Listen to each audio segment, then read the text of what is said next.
দল থাকলে রোজগার হবে, রোজগার কে কিভাবে কোথা থেকে করেন আমি সব জানি, আমার কাছে সব খবর আছে। হ্যাঁ, দলটা না থাকলে তো সেটা হবে না, তাই জন্য বলছি গ্রুপবাজি বন্ধ করুন। বিস্ফোরক সোনারপুর দক্ষিণ বিধানসভা কেন্দ্রের বিধায়ক লাভলি মৈত্র দলীয় নেতাকর্মীদেরই দিলেন কড়া হুঁশিয়ারি। বললেন, লোকসভা ভোটে লিড দিতে না পারলে সেই বুথ থেকে সভাপতি সহ সদস্য সবাইকে ইস্তফা দিতে হবে।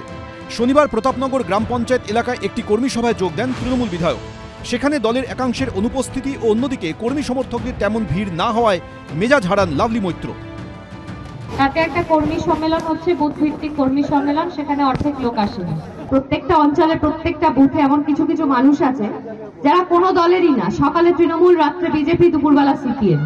এই সমস্ত কিছু লোকের জন্য আজকে আমাদের অঞ্চলের ক্ষতি হচ্ছে। মানুষ ভোট দিচ্ছে কিন্তু আপনারা আপনাদের দায়িত্ব ঠিকমতো পালন করছেন। ওনার উদ্বেগের কারণটা আমরা জানি, কারণ মূল লক্ষ্যটাই তো টাকা তোলা। যদি ঠিকঠাক সবাই কাজ না করে টাকাটা তোলা হবে না। আর লোকসভা নির্বাচনের প্রাককালে যেভাবে তৃণমূল কংগ্রেসের কর্মীদের মধ্যে নিরুৎসাহ দেখা যাচ্ছে, মানুষ যেভাবে সরে যাচ্ছে, কেউ ভয় সরে যাচ্ছে, কেউ হতাশ হয়ে সরে যাচ্ছে যে কোন দলটা করেছি, কেউ ভবিষ্যতের রাজনীতির কথা ভেবে সরছে, সেখান থেকে উনি বলছেন।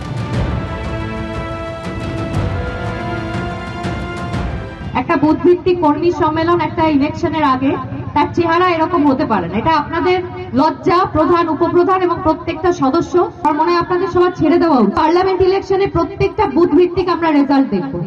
যেই বুথের রেজাল্ট দেখবো যে খারাপ আছে, যেই বুথের লিড হবে না, সেই বুথের বুথ সভাপতি এবং সদস্য তাদেরকে কিন্তু রিজাইন করাতে হবে। আমি নিজের দায়িত্ব নিয়ে বলছি, প্রধান থেকে শুরু করে সেই বুথের মেম্বার সবাইকে আমি রিজাইন করাবো। দল পশ্চিমবাংলায় রাজনীতির নামে লুঠের কারবার করছে। এমএলএ জানেন কে কত টাকা রোজগার করছেন এবং তিনি তাদের প্রশ্রয় দিচ্ছেন দল থাকলে রোজগার থাকবে। রোজগার যদি করতে চান দলে থাকুন, দল না রাখতে পারলে রোজগার থাকবে না। অর্থাৎ দল আর রোজগার দুটো সমান। তৃণমূল কেন করবেন? বেআইনি সম্পদ তৈরি করার জন্য করবেন। মুখ্যমন্ত্রীর উচিত ন্যূনতম স্বচ্ছতা থাকলে এখনই পুলিশকে দিয়ে জেরা করিয়ে কারা কারা রোজগার করেছে তালিকা নিয়ে অ্যাকশন নেওয়া। ভাইরাল হওয়া নিজের বক্তব্য প্রসঙ্গে রবিবার লাভলি মৈত্র বলেন, এটা দলের অভ্যন্তরীণ বিষয়, এ নিয়ে সংবাদ মাধ্যমে কোনো মন্তব্য করতে চাই না। রঞ্জিত হালদার, হিন্দোল দে ও প্রকাশ সিনহা, এবিপি আনন্দ।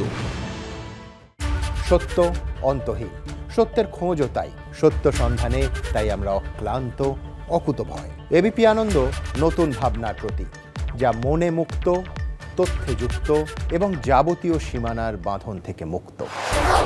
সীমা না শব্দটির মধ্যে লুকিয়ে আছে মানা শব্দটি, যেন চোখ রাঙানি এক অদৃশ্য বেড়াজাল, যা আটকে রাখে আমাদের এক ছোট্ট গণ্ডির মধ্যে। একমাত্র সঠিক খবরই গড়ে তুলবে এক মুক্ত সমাজ। সেই জগৎ গড়ার লক্ষ্যে কোনো সীমানার ঠুকুটি আমরা মানব না। এবিপি আনন্দ এগিয়ে থাকে, এগিয়ে রাখে।